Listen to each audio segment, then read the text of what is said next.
La intelectualidad trujillista insistió en atribuirle cualidades mesiánicas a la figura del dictador.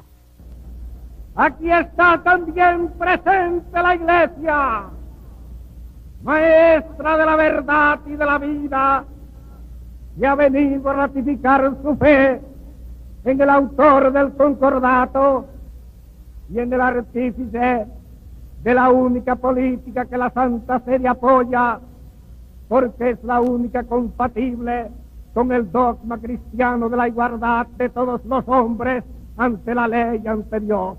El mismo advenimiento de Trujillo al poder parece un milagro en que interviene la propia mano de la Virgen como instrumento de designios superiores.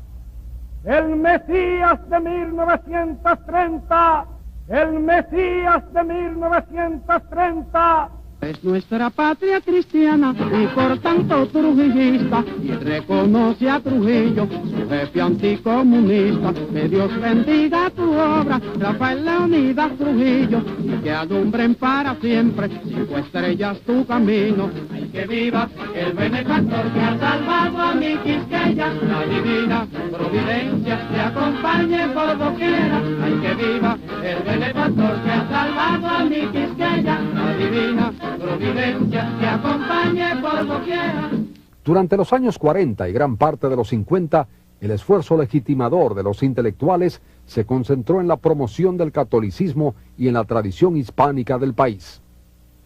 En la mayoría de sus discursos y actividades, los intelectuales trujillistas trataron sobremanera de fusionar el sentimiento patriótico del pueblo dominicano con la tradición hispana y la religión católica, en desmedro de otras influencias presentes en la conformación cultural y espiritual de la nación dominicana.